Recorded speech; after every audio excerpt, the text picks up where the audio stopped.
and gentlemen, boys and girls, with those who don't know, now you know, we have Jackie Hermes with us today.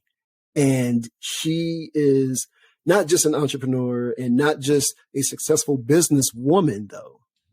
There's more than meets the eye, more than what's on LinkedIn, ladies and gentlemen. She is a wife. She is a mother. She is a go-getter. And she inspires the world. Hashtag Jackie Inspires is here with us today. Welcome, Jackie. I feel like I should use that hashtag. However, anytime I've considered using it, I'm like, okay, is it like you use it? I'm like, oh, that's really nice. If I use it myself, I'm like, is that kind of conceited? Maybe, but maybe not. So. I don't know. We'll have to. It's been out there in the ethos for a while. You've known about it for a while. You know, you do inspire. I don't think that's think that's a prideful thing to know that your goal is to share yourself in a way that others don't. Based off of I take this from just seeing how you've progressed and how vulnerable you've kind of like put yourself out there, especially on LinkedIn, which is known as a business platform. And so just to kind of start there, because that's where I discovered you myself. And we kind of talked about this a little bit earlier, but, you know, I know Izzy, I know Q, I know a little bit of the history behind, you know, Q used to be one of your employees, but I would like to just kind of start from there of like, how did they, with what they were building within their infrastructure, inspire you to just to put yourself out there on social the way that you have done? Yeah. I mean, they're the whole reason I did it. There is no world in which I would have done it. And frankly, Q convinced me to get on LinkedIn. I was painting a room and I have paint all over my hands, so don't judge me. He was the one that convinced me to get on LinkedIn. He was doing it and he was like, I know you have something to say. And I was like, no, I don't. And he's like, you should shoot some videos. You have a great story. And I was like, I'm not doing that. Well, he convinced me to do that. Then he talked me into growing my Instagram, which I abandoned later, but I did do it for a while. And then he got me going on TikTok. He's like been every time he's thinking about a new platform or he's exploring something, he's like, hey, want to try TikTok? Want to try? And I'm like, oh, not really. And then he's like, here's the 50 reasons why you should do it. And I'm like, God, all right. Fine. So yeah, he is fantastic. He's really, I keep hiring him over and over and over and over again. He was an intern for me like many, many years ago. And then I hired him to launch my LinkedIn. Then I hired him for Instagram. Then I hired him to help launch my podcast. And I hired him for TikTok. And it's like, you know, we'll work together like 50 more times, I'm sure. Oh, there's something in relationships where it can start one way, but it can evolve into a whole nother type of thing, right? Outside of like, oh yeah, I'll hire you to be this and bring you on board to be this. But then you find that relationship beyond that employee, you know, boss dynamic doesn't always have to be that way. But a lot of times people, they fall in love with the idea of what they create, right? And kind of seeing how you've grown on social, like, again, like just how I remember back in 2019, you were building out, your Accelity bit, like you was doing like a remodel, right? And like a few months later, the wonderful world came to an abrupt stop after you put all that work, all that time and ready for the grand opening, to just put that thing out there for the world, just to take on 2020, new vision. How did you deal with that transition, knowing that you put so much into reinvesting in your business, to even do what you had, to creating an environment for your employees and your staff, to have that all go right into what it went to, which is at a halt once you were able to open up? Oh my God. Also, I was looking at some social posts from the end of 2019, and it was like, we're doing so great. And, like our team is bigger than ever and our revenue is better than ever. And like, this is what I've been waiting for. We've reached the turning point. And I was reading it and I was like, that did not hold up at all. It was bad. How you deal with it, gosh. I mean, we built out an office and bought all this furniture and did all this. I mean, we gutted it. We did so much work on it, and everyone was so excited. And we occupied it for like 4 months. And we never went back actually because no one really wanted to. And I feel like most employees do not want to sit in an office 5 days a week anymore. They want at least some level of flexibility. And my team was like, yeah, like we'll use the office, but I don't want to be told how often or when I have to come in. And it was like, okay, well, we did like optional work days in person every couple weeks and a handful of people would be there. And that was fun. It was fun. Yeah. But how you deal with a letdown like that? I mean, my mentality is like, what can we do with what we have now and what we know now? It's like, I really am not the kind of person that looks back much, which can be good and bad, right? Because if I don't really look back on the bad and I'll analyze it and I'll figure out what I need to change in the future and I don't dwell on it, which is good. But it's also like, I don't look back at the past to see how far I've come or celebrate or anything like that. So it's like tunnel vision ahead. And it can be good and bad, but it's like, even when I'm talking to my husband about something, it's like, if we're like, oh, well, this isn't exactly how we wanted it to turn out, but like there's nothing we can do now, So what can we do to fix it now? Or like, what's the next step based on where we're at now? I don't even want to talk about like, what we could have done 2 days ago. To me, that's a waste of time. So with the office, it was like, well, we made the best decisions with the information that we had, and we made the best decisions in hiring and building our company. And now when you have new information, you have to make new decisions, and that's it.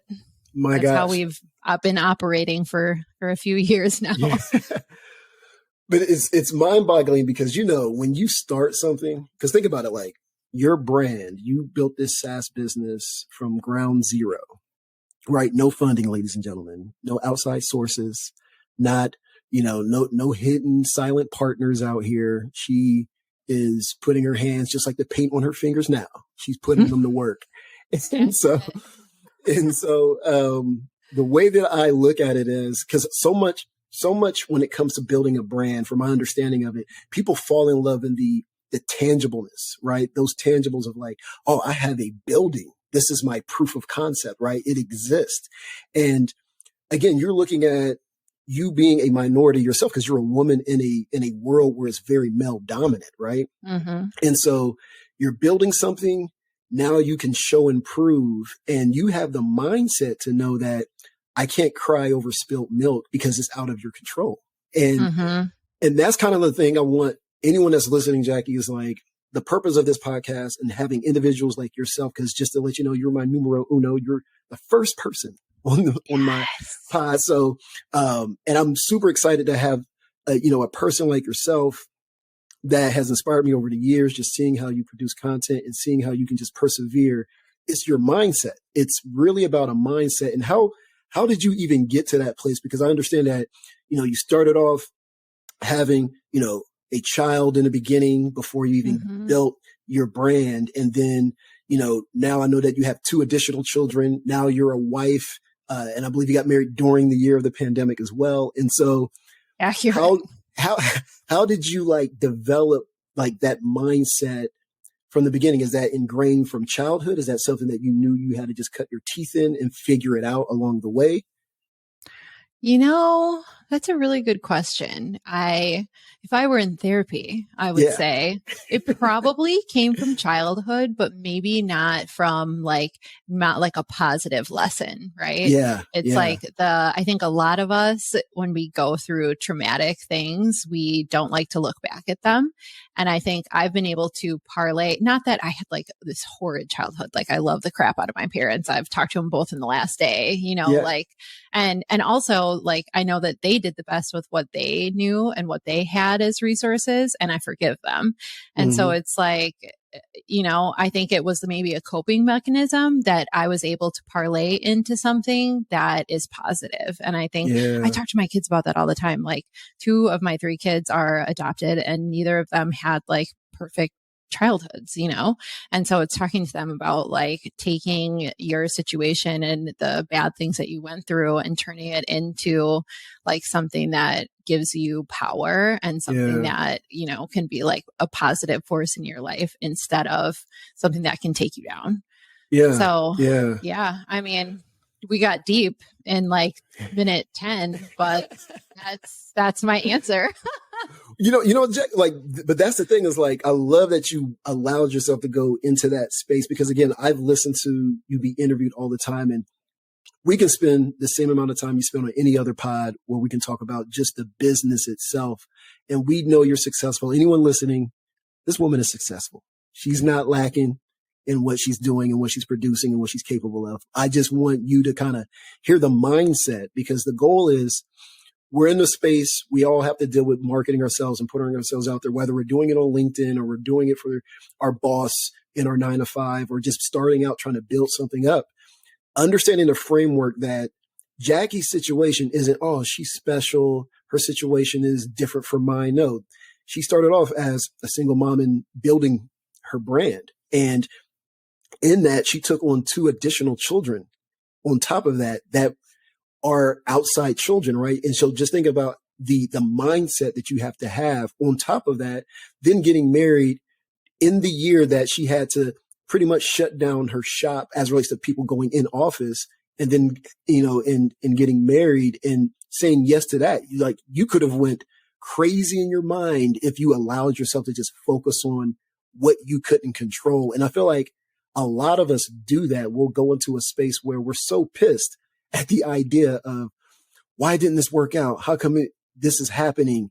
And knowing that you use what almost could be looked at as a young person, what I didn't like and what I'm going to do about it at that approach where I feel very similar in that sense where I grew up and I didn't have the type of relationship or access to certain things. And I've made these inner vows within myself that this is how my mindset is going to be molded. And there was some, experiences that helped cultivate that because of where I wanted my mindset to be. And it sounds like you did a very similar thing, if not exact thing for yourself, Jackie. Yeah.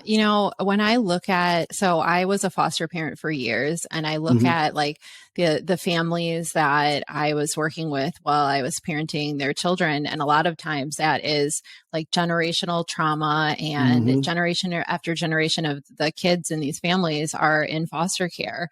And you find that the next generation either ends up similar to everything that they learned, or they take that and say, I don't want to be like that. Right. Yeah. And they take it. And so like, for example, one of my kids' biological families, her biological mother kind of turned out like the rest of the family. And she has, like her own struggles that she's dealing with.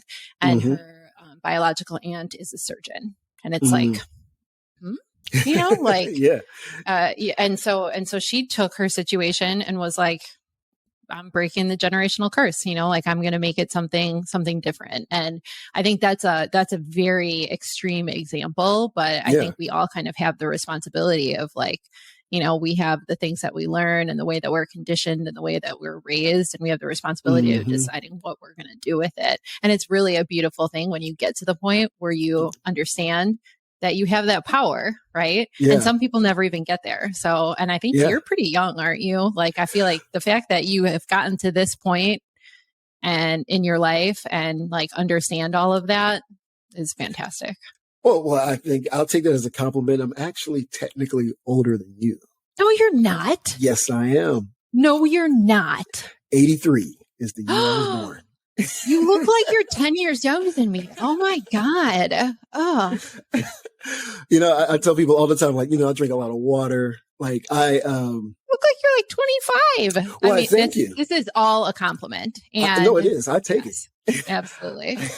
I take it every time I meet people and they're shocked that, because I've been with my wife, this month will actually be 18 years of us being together.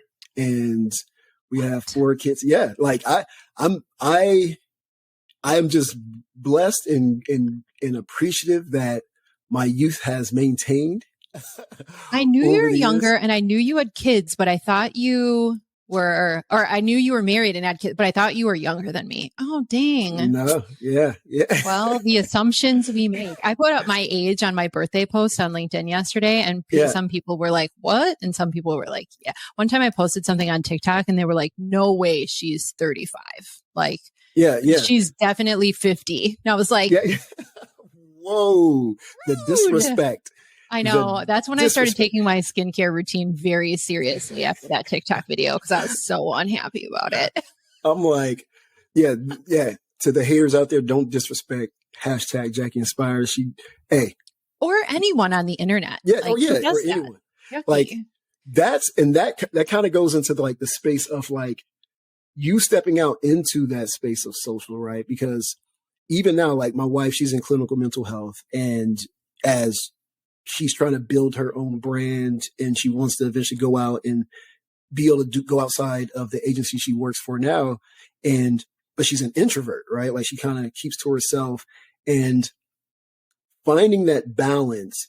Like, how is that when you look at being a married woman, being a mom, knowing that you have put yourself into the public sphere of them having an opinion about you? Are those things that you share with your husband, Ryan, or with your children at all? Like when you're like, cause I don't, I rarely ever really see your husband post a lot at all. Like I know you'll do more of the sharing than probably he would. Right. And so how is that dynamic at home? It's so funny because he won't even promote himself, period. Like he was looking for new clients for his business. So he's an outsourced CFO consultant. And I was like, well, I'll post. Like, what do you mean you're not going to post or do anything that you're looking for new clients? And I posted and it got a good amount of attention. And I was like, oh my God. He's an extroverted introvert, I would say, where he's naturally introverted, but then when he gets around people, like, he has a good time and whatnot, but he is very introverted. And I think it helped that we got, we met like a little more than 3 years ago. We got married in 2020. So it's like, I was already doing all of this when I met him. And it was kind of like, okay, conditions of our relationship are like, like I'm posting this stuff on social media all the time and I will want your help and I will want your comments, but I do not want your commentary on it. Like, like I want support. And also I think that comes with the understanding that like, I'm not going to post anything too personal. And if I'm talking about the kids or whatever, I'm going to run it by him and whatever. He's super, super, super supportive. Yeah. And it's nice that we don't we've got I have a huge personality and then we've got one that's more introverted. And I think it works really well together. Yeah. You know what? Like, that's good. Like something that you just said, it made me think of cause I as a husband, learning to be able to be a better communicator of expectation. Like my wife will present something to me and what you just hit on the head is like a eureka moment for me because we kind of clash a little bit when she's like, I just want you to just support me. I don't need your commentary. Cause like I'm a marketer. So like if you show me a book you're working on or some content you're creating, I'm thinking you're asking for my input. You're not looking for me to give my professional approach to it. You're just looking for me to bring my perspective as a spouse. How do you balance that, knowing that you are out there in the public? Because both of you are two professionals in your space, but you're more public with your content and how you deliver it. And you're in a space where, again, it requires you to almost be involved with people in this tech world at a different level than maybe what he has to. In a sense. So how does that conversation go about from your side and then also on his? Yeah. We talk about work, but I don't do a great job of it, but I attempt to keep my opinions to myself. And even when he started the company was like a year and a half ago. And that was like part of the ground rules when we started. And he didn't even come up with it. I was like, I know as a ground rule, I need to like mind my own business, right? Because he is building in a completely different way. And I was like in my mid-20s when I started, and I didn't have connections. He had a full client roster in 6 months because he had the connections, he had the experience. Like, he was just a lot more prepared to do it, where I was like, I have an idea, like, let's see if I can do something with it, and I had no clue what I was doing, and I did not have the connections or anything. Like, if I built this business all over again right now, it would be completely different because I know more people and different people and whatnot. But yes, I try to keep my comments to myself. And then I find myself like, if a client's treating him poorly or something, I'm like, excuse me, that is very rude. I don't understand like why you are letting her treat you that way. You better set boundaries, and he's probably like, I'm sorry I brought this up to you. I do not like when my people are treated poorly. So like even my kids, I'm like, do I need to come to school? Because I'll come to school. Oh my gosh. I love that human aspect of knowing that your relationship is pretty much normal, because what I feel like what your husband is experiencing is things that I know, like my wife will say to me, well, they need to value you more. I'm like, I'm not even complaining. Why are you complaining? Like, I'm okay. I'm okay. But you're protective of the people that you love. Like, you're not, it's not like, I don't think you're overstepping your boundary as it relates to like, oh, well, this is how you should handle it. I think it's just more of like, when I see injustice happening, I'm going to respond to it. And so I love that, because again, this is almost like therapy for myself, because even though I go to therapy on Thursdays, I do try to have conversations with my wife where I try to be aware of certain things that I don't allow myself to get upset about, like, because you can go through the redundancy of things and you're like, oh my gosh, why are you still doing this? But I understand now that she's doing this from a place of care, and even going to the level of how it is with your children now, like teaching them and them seeing like their mom using platforms and putting herself in that place of exposure. And I think I saw a post one time when your daughter, you asked her about LinkedIn and she said it was for old people, right? Crusty old people. Yes. Crusty. Yes. I was like, do I look crusty or old to you? That is very rude. Ew, no. I'm like, okay, whatever. Oh man, it makes you wonder, like, how will she, or just all three of your children, how will they look at social as it evolves now, right? Like, we're currently in the era of AI. Like, just a couple of years ago, it was just super heavy crypto and Web3. And then all of a sudden, the turn of 2022 to 23, now it's like AI this, Chat GPT that, and all these other things. Like, as a parent, how do you take things like a Chat GPT where you're seeing that college exams are being passed with it, and it's almost like the new version of the calculator for kids to cheat and get real answers and the actual solutions to those answers without study? How do you as a parent handle that? And then you as a professional being in the SaaS space, deal with that when it comes to clients and the evolution of it? Yeah.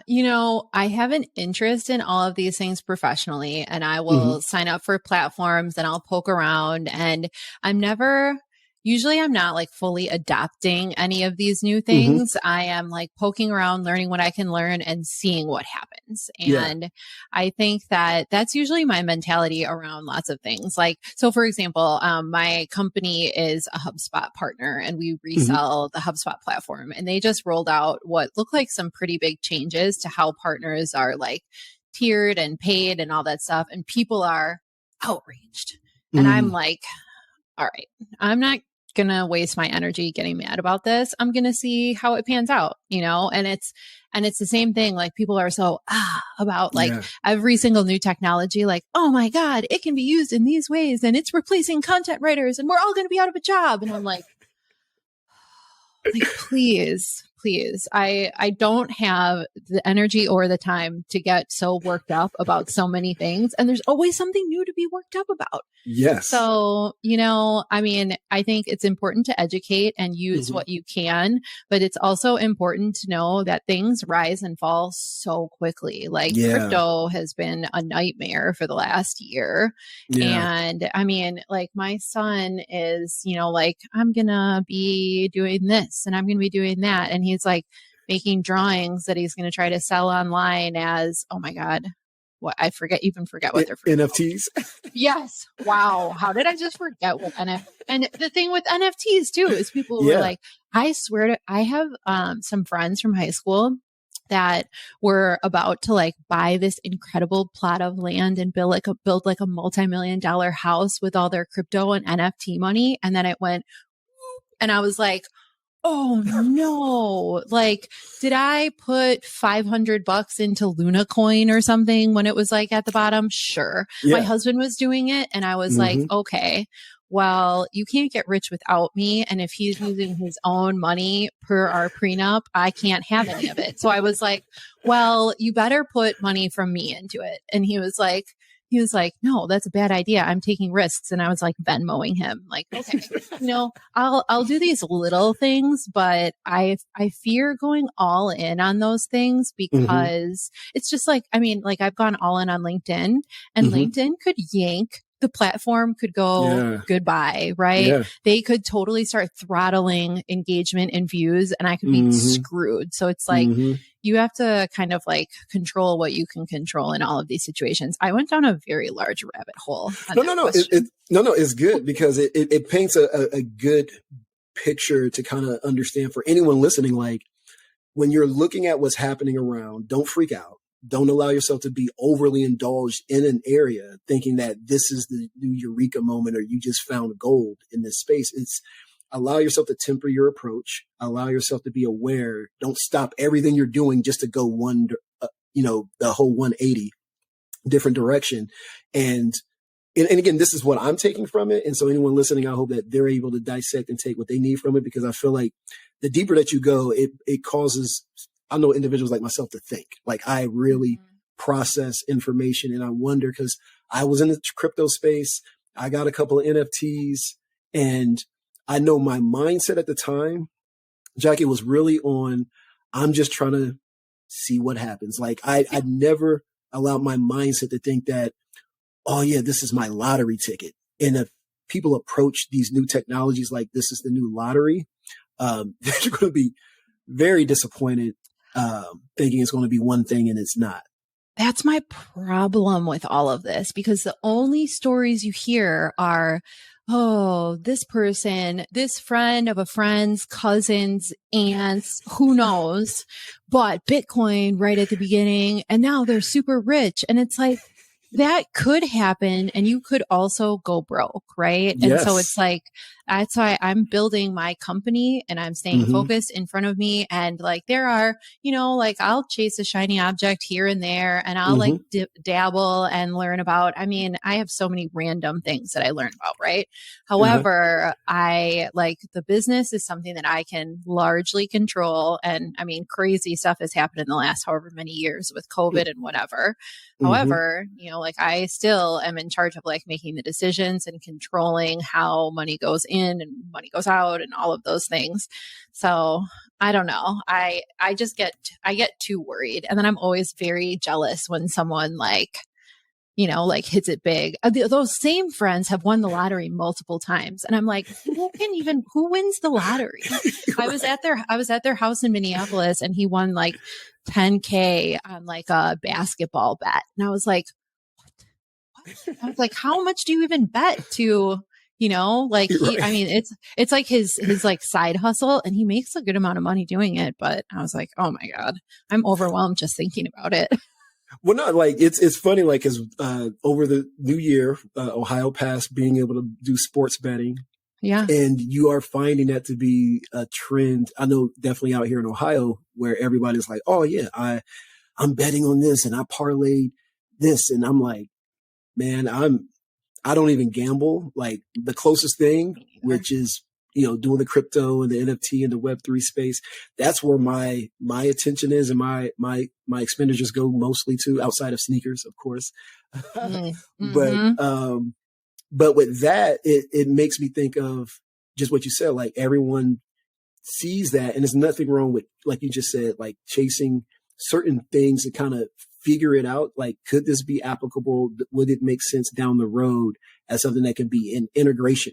And if not, just like with anything, like I saw a guy say recently where technology is almost like the refrigerators, right? Like, it's like refrigeration. He said, what you got to focus on is creating the Coca-Cola company that leverages the refrigeration, because that's where the focus should be, on not building these technologies out, but understanding the utility and leveraging them as well. And so with that, is that something that you see with what you do currently with your relationship, whether it be with HubSpot or your clients? Are those things that you see that you have a goal of evolving into another aspect of your current business model, right? Like, is that something where you see these tools being utilized, and you hear your clients probably even bringing them up to you, like, hey, would this work? Will your services benefit me in this arena? Is that something that you see you wanting to evolve into, or just kind of waiting and kind of tempering the market and assessing what happens and what stays? Yeah. I think like there are some things, and when you feel really strongly, it makes sense to be a first mover. Like, we've been part of the HubSpot partner program for like a decade. Now, we were not the first people there by any means, but we were pretty early in that. Like, I got on the partner advisory committee, and I was like, how, it was like all these like giant HubSpot agencies and me. And I was like, how did I even get here? Because the community was small, and it was cool because while I was on it, I got to know so much about what they're doing for product roadmap. And like, there's 20 business owners that are helping guide this like product roadmap. And I was like, huh? Oh, okay. They want to hear from me. That's cool. Right. So in those situations, and like LinkedIn too, I wasn't one of the very first people doing LinkedIn video, but I was early, and it has benefited me in that, like, people work for like 6-12 months to start getting traction on their posts. And some of my first posts, and especially because I was working with Q and he knew what he was doing, those saw traction. And so it made it a lot easier to stick with. As far as expanding the business, there's things like people see what I'm doing on LinkedIn, and then they ask me to help them all the time. And I'm like, well, we don't do that actually, And so it's like, I certainly think I could do that. I launched a course like a year and a half ago at this point, maybe, so like diversifying that way. There's a bunch of services, like we focus on certain services, and then we have partners to outsource to for the rest. I could see bringing some of those in house. And then I've been kicking around some product ideas for a while too, but it's like, by the time I want to make a decision and go all in and like do it full out. Right. So like, if I'm going to launch a product, I'm going to be like dedicated to the entire process. I'm going to be like making the business plan, scoping out resources, having a launch plan, a launch date, all of those things. And if I don't have the time to like put myself all the way into it, I won't start it. I think like I have 10 ideas of how we could change the company, but I always want to be really, really good at what we're doing now before I start doing any of that. That's awesome, because there's so many people, again, we love to chase those things just to try to, maybe this is, especially when people are trying to build, right? Like, people can't rewind and go back to when Jackie started, right? Like, I want to go back to where you are. And that was the whole idea, even with this podcast, like what you're giving is jewels that, again, I want people listening to have their thoughts to be provoked in a way to where there is no real blueprint other than just taking action and figuring out what works for where you are. And I feel like what you just presented was, make sure that your baseline approach is moving at high efficiency. And then as you're adding those things on top of that, that it doesn't crack the foundation of what you currently already have. And I think a lot of us, who go out into this entrepreneurial journey, or even if it's a side thing we're trying to build out aside of our 9-to-5, we're so, oh man, anything to get me out of this 9-to-5. But it's like, no, stay consistent in your approach. Be not just effective, but efficient and effective at the same time at what you're looking to bring to market. And through that consistent approach, then as things present themselves, and if it makes sense for your business, going back to what you just touched on, if it makes sense and you're going to implement it, then you're going to go all in because your baseline is solid. Like, you know what you've already built. You are consistent over a decade of doing what you've been doing with the relationships and the clients that you've cultivated. And so that's the thing. And then again, speaking more so, because I've connected with so many different women that are marketers in this space. And I found myself like really connecting just to not just give information and value, but like I learned, because women are so multifaceted beyond it just being like, oh, we're their moms and their wives. But like, no, like y'all bear so much, like when it comes to, y'all can really truly multitask in y'all's minds in comparison to us men. And I think that that's what makes y'all so unique, is because the balance of your thought process. And so with that, what are things that you kind of like implement in your day to day that has kind of like made you strong in your consistent approach of, this is who Jackie Hermes is, and as a businesswoman, as a wife, as a mom, as a daughter, as a sister, like what are things that you are intentional? Is it that with relationship with your parents? Are you reading certain content? Is it your productivity on how you approach your business? Are all those things a factor, or do you have a regimen or a mantra that you go? Yeah. Okay. I think that in some ways I'm really disciplined, and then in other, like, I don't have some crazy morning routine. I am horrid at getting out of bed. My husband gets up and he's upstairs. So we have like a little home gym thing. He's upstairs lifting weights when I wake up, and I can hear him like gusting upstairs. It doesn't sound like that. That was creepy, but like he is super, super disciplined, right? Where he gets up early, he gets his workout in, and then he's at his computer by 7:30 or 8. And I'm like, okay, I want to be in bed for at least 8 hours, and I might fall asleep after my alarm goes off, and I know I have to be up by 7 to help the kids get out of the door. So there's no like magic formula to me. I know that I want to have my LinkedIn post up by 7:45, and I have a system around that. And then I'll like help one of my kids. I swear to God, I came down and the ride was leaving in 2 minutes. Ryan was giving him a ride to school this morning, and he's like sitting half dressed, like in front of the heater. I was like, what are you doing? So, I need at least 15 minutes to dedicate to like following him around and asking where his socks are and whatnot. But then, like I do have an app that I use called Todoist, where I organize my list of what I'm going to do every day. And I make sure that the day before I have tomorrow's list ready to go. And it's all in order of like what's of highest importance, and like making sure that I'm prepping for all my meetings. I would say I get plenty done in a day. And I also like try to stay really focused during that daytime.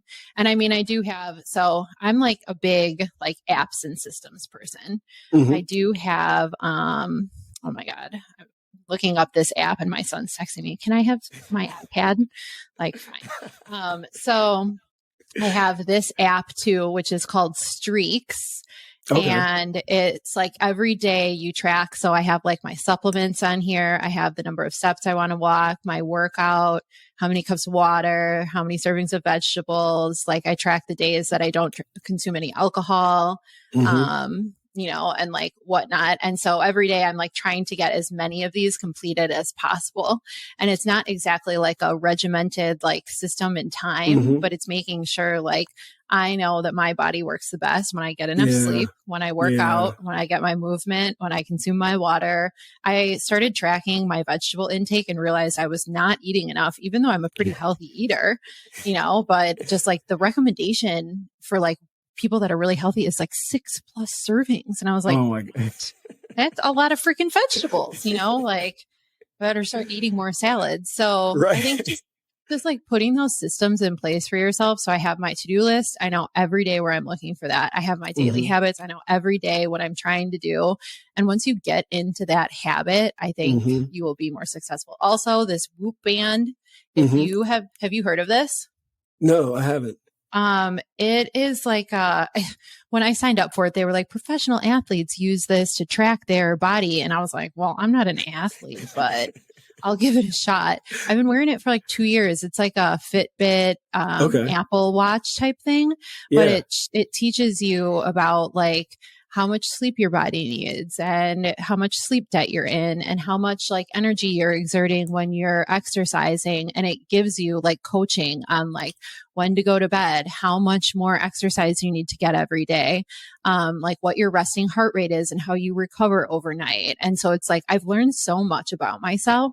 I feel way better than I did a few years ago because it's like the knowledge is power. And I feel like half of us like just wander through life, like kind of fatigued and like with our backs hurting every day after like 30. Yeah, and that's not what I want. You are right. Like, and I love that you share that because again, it goes down to like your regimen is based off of what your life needs and what you need because your husband's habits are different from yours, but you know that you have things set in motion that will hold you accountable, almost like little micro challenges of like, what can I accomplish for me today as little like success opportunities that make you feel that enough of those will matter long term. And I feel like anybody that's listening should learn like, it's not about, oh, I'm going to do this and I'm going to be successful like Jackie. It's about she's finding things in her life that will make her feel,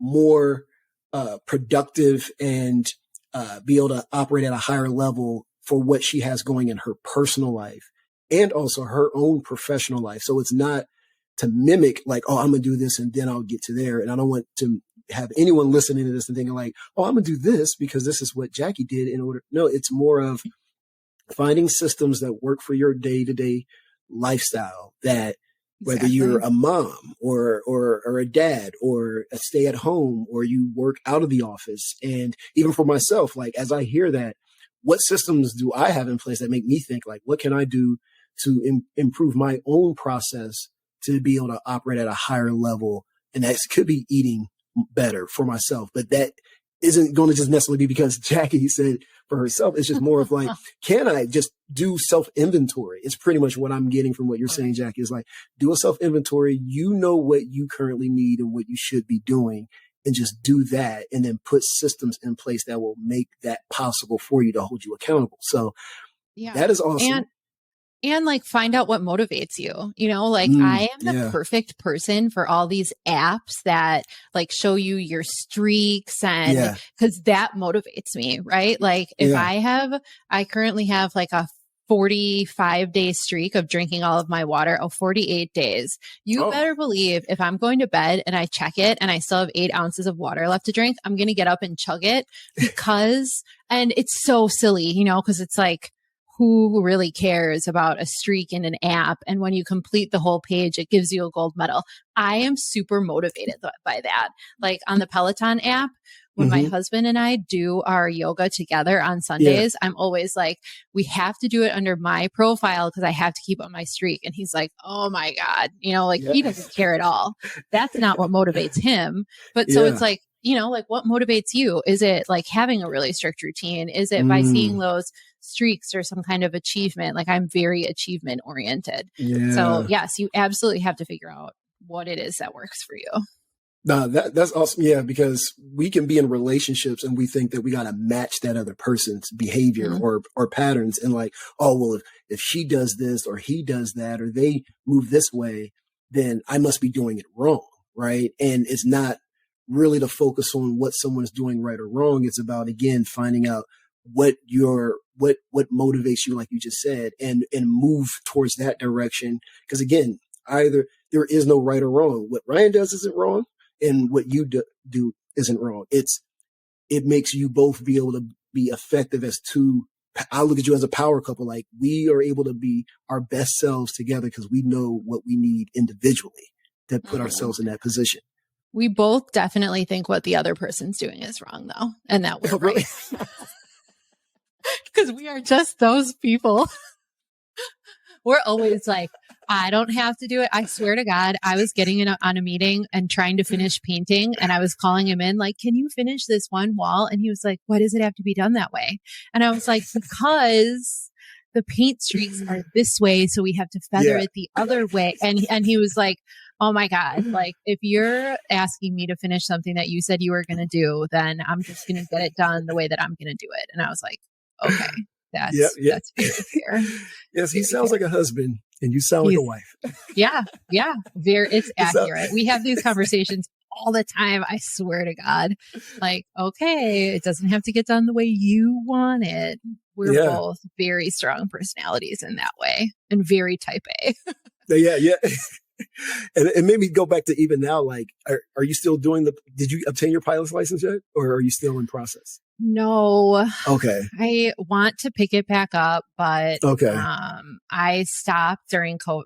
My instructor was like 80 something. Oh, okay. And COVID started and I was like, ooh. Yeah. Like, and then I did a few more. I need to find a new instructor, but it's just like, man, at that time I was like putting so much time into it. And now I don't want to start it again until I can really like dedicate the time and the effort. So I know I'll get there and it's an eventual goal, but I do not want to pick it up again until I know for sure I'm going to be able to like carry it all the way through. And my dad is a pilot. He's actually getting his like float license in 3 weeks. And I was just talking to him about it this morning and I'm always like, oh, I know I need to start again. It will happen soon. Now, what is float license? To fly like planes that can land in water.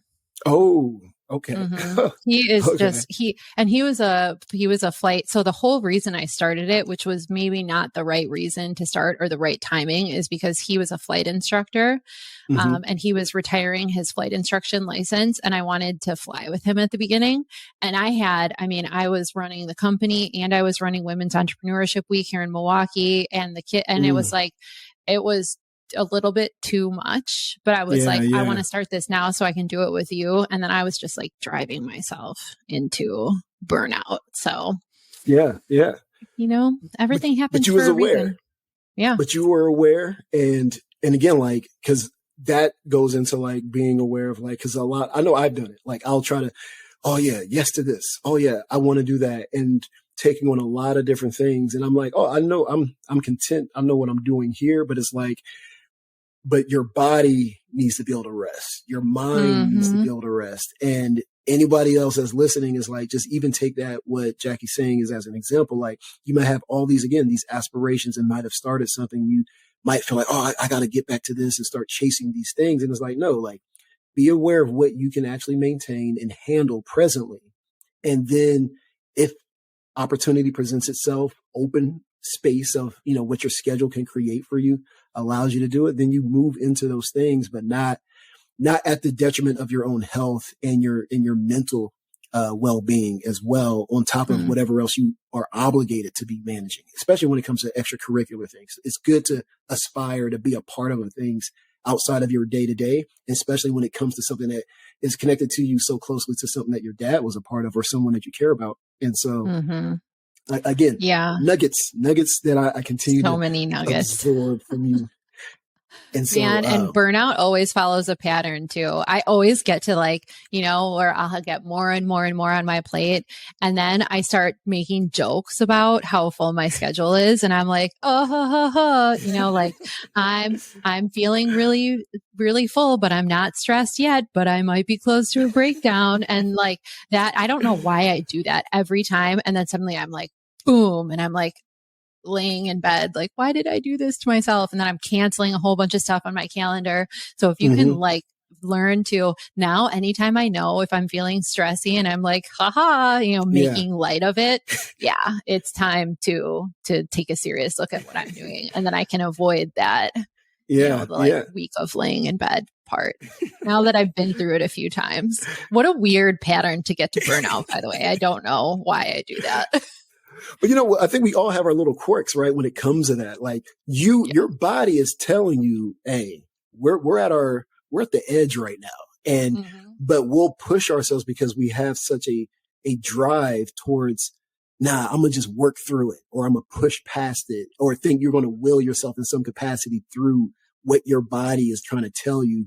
And then you do find yourself, you know what, I'm going to go ahead and just sit here for like 3 hours and not do anything. Or like you said, spend a week just chillaxing, and you don't even realize that it seems like procrastination, but it really isn't. It's more so your body saying, we're making you take a break. And you just so happen to just not take action on things.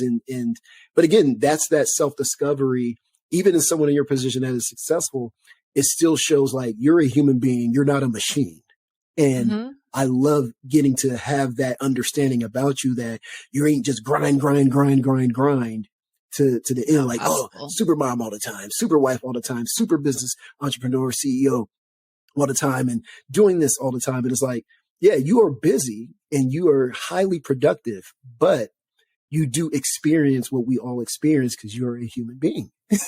So now that's truth, man, that is awesome. And I know we're coming to a close, but I definitely want to kind of close out with not just number one, just giving my thanks to just your time today, because you are such a super duper star when it comes to just how you've impacted me from afar. First time ever being able to actually have a conversation with you. But yes, I'm so happy it happened.